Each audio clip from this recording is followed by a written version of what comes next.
बीरबल की सूझबूझ और हाजिर जवाबी से बादशाह अकबर बहुत खुश रहते थे। बीरबल किसी भी समस्या का समाधान चुटकियों में निकाल देते थे। एक दिन बीरबल की चतुराई से खुश होकर बादशाह अकबर ने उन्हें इनाम देने की घोषणा की थी।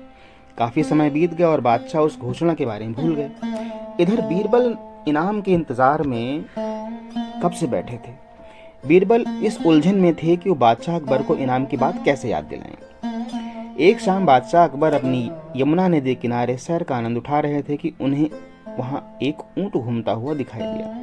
ऊंट की गर्दन देख राजा बीरबल से पूछा, बीरबल क्या तुम जानते हो कि ऊंट की गर्दन मुड़ी हुई क्यों होती है? बादशाह अकबर का सवाल सुनते ही बीरबल को उन्हें इनाम की बात याद दिलाने का मौका मिल गया। बीरबल ने झट से उत्तर दिया, महाराज दरअसल ये ऊंट किसी से किया हुआ अपना वादा भूल गया था, तब से इसकी गर्दन ऐसी है। बीरबल ने आगे कहा, लोगों का यह मानना है कि जो भी व्यक्ति अपना किया हुआ वादा भूल जाता है उसकी गर्दन इसी तरह मुड़ जाती है। बीरबल की बात सुनकर बादशाह हैरान हो गए। उन्होंने बीरबल से किया हुआ अपना वादा याद आ गया। उन्होंने बीरबल से जल्दी महल चलने को कहा। महल पहुंचते ही बादशाह अकबर ने बीरबल को इनाम दिया और उससे पूछा, मेरी गर्दन ऊंट की तरह तो नहीं हो जाएगी?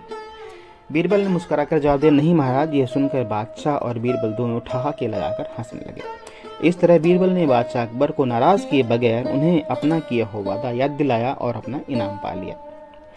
साथ ही इस कहानी से हमें सीख मिलती है कि हमें किसी से किया हुआ अपना वादा, अपना वचन भूलना नहीं चाहिए, बाकी उसे निभाना चाहिए। साथियों, बढ़ते हैं अगली कहानी की ओर, क्योंकि ये तो बस एक ही कहानी है। दूसरी कहानी है आगरा कौन सा रास्ता जाता है। बादशाह अकबर को शिकार करना बहुत पसंद था। एक बार की बात है, बादशाह अकबर अपने सैनिकों के साथ शिकार पर निकले। शिकार करते करते वो इतने आगे चले गए कि अपने दल से छूट गए। उनके साथ बस कुछ ही सैनिक रह गए थे। अब शाम होने को थी और सूरज ढलने वाला था। साथ ही अकबर और उनके साथ के सैनिकों को भूख भी सताने लगी थी। बहुत दूर निकल जाने पर बादशाह अकबर को इस महसूस हुआ कि वो रास्ता भटक गए हैं। वहां आसपास कोई नजर नहीं आ रहा था जिससे रास्ते के बारे में पूछा जा सकता। थोड़ी दूर और चलने पर उन्हें एक तिराहा नजर आया। बादशाह ये देखकर थोड़ा खुश हुए कि चलो इनमें से कोई न कोई रास्ता राजधानी तक तो जाता ही होगा। लेकिन सभी इसी उलझन में थे कि हम किस रास्ते पर चलें। तभी सैनिकों की नजर सड़क किनारे खड़े एक छोटे से लड़के पर पड़ी। वो लड़का बड़ी हैरानी से महाराज के घोड़े और सैनिकों के हथियारों को देख रहा था। सैनिकों ने उस बालक को पकड़कर महाराज के सामने पेश किया। बादशाह अकबर ने लड़के से पूछा, ए लड़के, इनमें से कौन सा रास्ता आगरा जाता है? ये बात सुनकर वो बच्चा जोर जोर से हंसने लगा। ये देखकर राजा को बहुत गुस्सा आया, लेकिन उन्होंने शांत स्वभाव से उसके हंसी का कारण पूछा। लड़के ने जवाब दिया, रास्ता चल नहीं सकता तो ये आगरा कैसे जाएगा? आगरा पहुंचने के लिए तो आपको खुद चलना पड़ेगा। महाराज उस लड़के की सूझबूझ को देखकर चकित रह गए। उन्होंने प्रसन्न होकर उस बच्चे का नाम पूछा। लड़के ने जवाब में अपना नाम महेश दास बताया।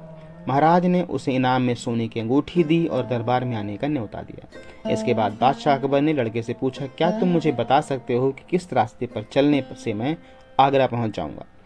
लड़के ने बड़ी ही शानदार से सही रास्ता बताया और महाराज अपने सैनिकों के साथ आगरा की ओर चल पड़े। यही लड़का साथियों बड़ा होकर बाद में बीरबल के नाम से प्रसिद्ध हुआ। बादशाह अकबर के नवरत्नों में से एक कहलाया। तो कहने का तात्पर्य है साथियों कि ज्ञान और सूझबूझ का सम्मान सदा करना चाहिए। बाकी तो आप इस बारे में क्या सोचते हैं कमेंट बॉक्स में ज़रूर लिखें। वीडियो पसंद आया हो तो लाइक और शेयर करें। अगर आप चैनल पर नए थे तो चैनल को सब्सक्राइब करके बेल आइकन को दबाना मत भूलिएगा। मिलते हैं अगले वीडियो में, तब तक के लिए जय हिंद।